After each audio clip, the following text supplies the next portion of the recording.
I want to ask specifically about the ecumenical side because you do make an effort in your book to mention inspirations from across the historical spectrum. Let's say covering, as you mentioned, feminist Confucianism. You even talk about the Islamic philosopher Ibn Rushd or Averroes. In the current context of the U.S. culture wars, where do you see the role of Islam? Because as I've written in some of my stuff, that there are a growing number of American Muslims who are grumbling about the current liberal direction, the fact that elite Muslims have increasingly embraced the left. The left has increasingly embraced various Muslim figures in media and culture and various mainstream institutions.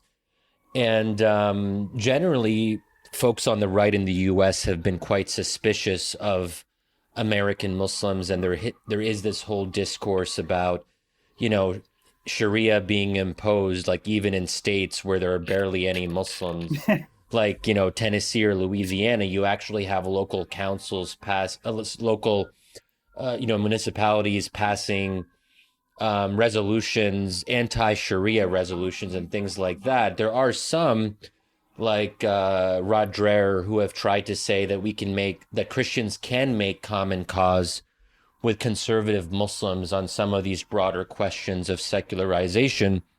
And I think you're a really interesting person to ask because, you were born and raised in a context where there was Islamic theocracy. I guess you were born a little bit before the revolution, but your formative. After the revolution. Oh, okay, okay. Yeah, I was born in Sorry, 85. sorry to age you or make you seem older than you actually are. Then, Well, thank you. Yeah.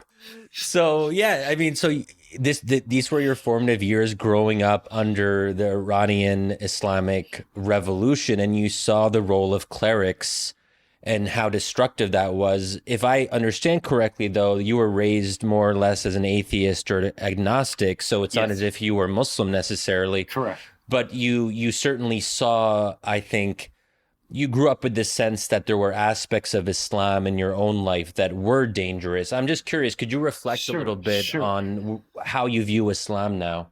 I view Islam with greater respect as a Catholic than I ever did as a secular or as an atheist. Um, Fascinating. Yeah. and and it's precisely, and it goes to the ecumenism of the book. And maybe this is a better question, better answer to Demir's pluralism question, which after 5 attempts, I now may attempt to say it in a cogent way, that as a Catholic, because you revere a God who is a reasonable God, and therefore and his reasonableness is reflected in both the orderliness of the cosmos and in the natural law, you can approach other traditions very respectfully because you realize that natural wisdom is sprinkled among all the sort of among the gentes, among the peoples, and so therefore you can dialogue with them as well, as one sort of reasonable person with another, and that is an absolutely sort of sound basis for a true pluralism,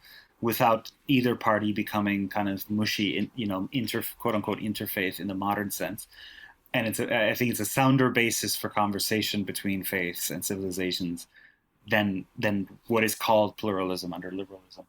Um, which is why I legitimately don't think the kind of political project that I'm proposing is of concern to non-Catholic believers. In fact, whenever I say it to serious believers, whether that's Yoram Hazoni, some Muslims, they immediately understand what I'm getting at, and they're like, obviously they don't share my theological assumptions, but they get what I'm getting at and are not horrified as liberals are.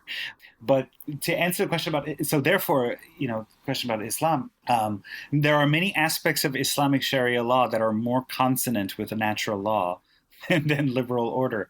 So these Christians who are passing these Sharia statutes, not only is it moronic because their state has like 5 Muslims, but it's they're often conservative Christians who are militantly fighting for essentially sort of secular liberalism. Like, we don't want Sharia, and not realizing that not every respect, but in many respects, Sharia law is more consonant with natural law and than liberal order.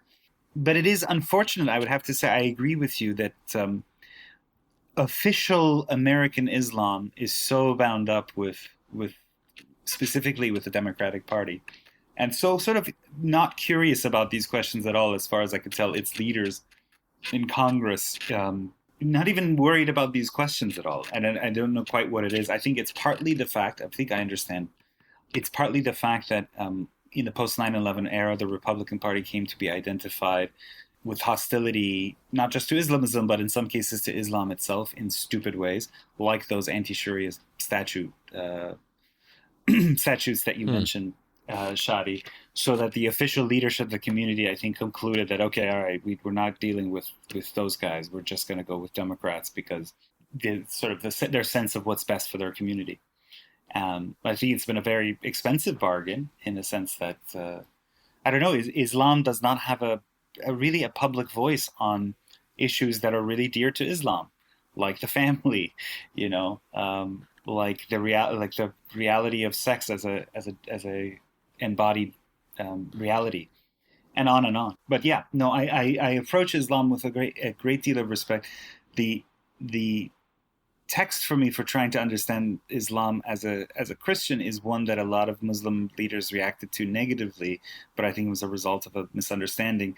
We've been going on for a long time, so I don't want to go into the nitty-gritty of it, but it's the Regensburg Address by Pope Benedict, which everyone read as an anti-Islamic harangue. It was anything but. It was really a critique of how Enlightenment rationality had narrowed the account of reason, so that religious people couldn't partake of reason anymore. They were excluded from the realm of public reason, including Muslims, but also Christians. And, obviously there are differences between the God of Islam and the God of Christianity. And those are for the theologians to hammer out. I've also certainly made my own commitment.